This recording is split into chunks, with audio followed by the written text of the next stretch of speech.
first topic is actually around a lifestyle hack that's going to help you have more energy, less brain fog, and just improve your overall health, right?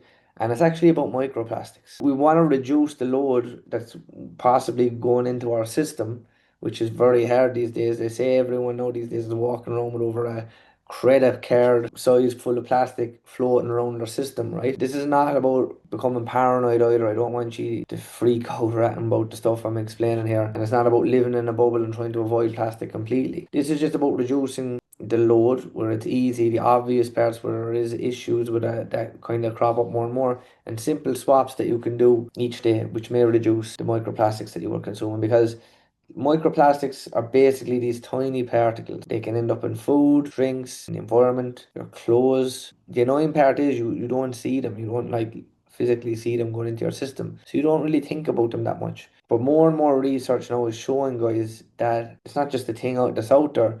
They're showing up when they do like postmortems on people, and they're obviously doing way more research and the effects of like what was the cause of death and all this kind of stuff. And common thing that they see with people who have certain diseases, let's say, is plastics are a bit of an issue. Okay, so we do know enough to say, right, let's reduce the exposure where we can without making life harder for us. Because again, it's hard to avoid this stuff completely when everywhere you go there is plastic, right? And the mindset I want you to have is this, right? There's no need to fix everything overnight. More like, where are the biggest and easiest wins, the simple swaps and changes that we can make? Because if I give you a list of 20 things to do tonight after this call, you probably do none of them. And you probably actually end up being overwhelmed going, Jesus, he's after freaking me out there. How am I meant to do all these 20 things to improve? But if we can make one, two, three simple changes over the next couple of weeks, you've already moved the needle. You've already reduced it in your everyday life. So the biggest, easiest wins, the first one is your cookware. And this is a change that I've made at home. I make sure I am cooking with stainless pans, okay? If you're using the old non-stick pans, especially ones that are broken down after a while, too many uses, that are scratched into bits or the coating is flaking, that's an obvious starting point, because you can imagine every time you heat it up or you cut something on it or whatever, those particles when you're cooking your food are going into the system. You can barely see them, guys. They're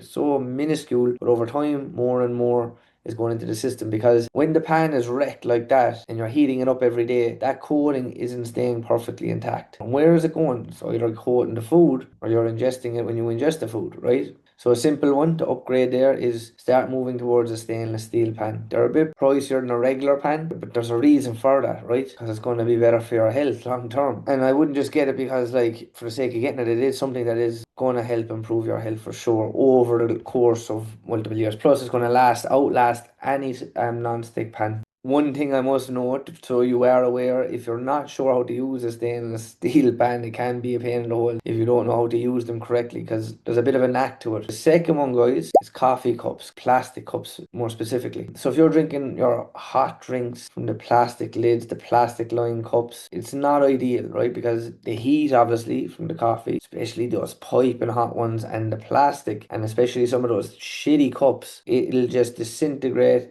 particles into the coffee. So again, an easy upgrade is have your stainless steel mug. If you have one, you can get one. A travel mug, you see people use them a lot for coffee. It's another simple swap. Even if it's not all the time, even if it's sometimes you have it, it's still better to reduce it that little bit, okay? Especially if you're someone that always is grabbing coffees on the go.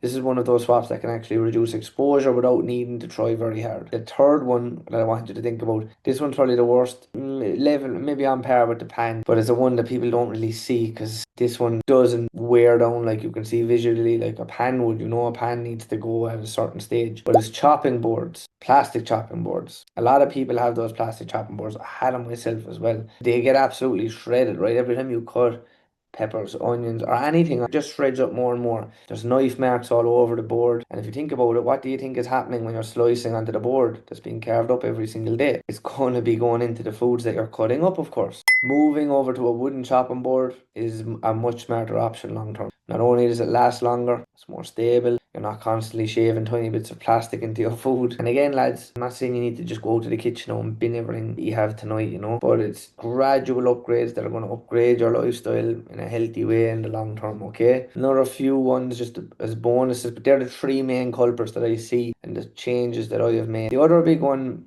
I'll throw in there as well as like heating your food in plastic containers. Like if you see people that meal prep and they use these containers and then they throw them into the microwave for 2 to 3 minutes, like over time. That I used to, again, another thing I used to do myself until I became aware, until I started to make smarter choices. So glass containers for your food that you've meal prepped is going to be so much better. If you're reheating stuff, you don't want to be microwaving it in plastic tubs. And that's one of the easiest changes that makes another difference over time, okay? And the way I want you to think about it, guys, is the same way we think about your calories. It's not just one meal, it's the repetition. If you do something once, look, it's not the end of the world. But if you do it again and again every day for years, that's when it starts to matter. Try and pick one upgrade out of these things that I mentioned. Don't go for all of them straight away. Just pick one. Maybe it's the pan, maybe it's the cup, maybe it's the chopping board, maybe it's the lunch boxes. Trust me, it's another thing that's gonna the future you will thank you for it, because your results, guys, at the end of the day aren't just about your training and your calories. Yes, they're important to drive fat loss, build muscle, improve energy and all that, but this is like the hidden stuff that people don't see. This is the stuff that impacts energy levels, inflammation, even sleep,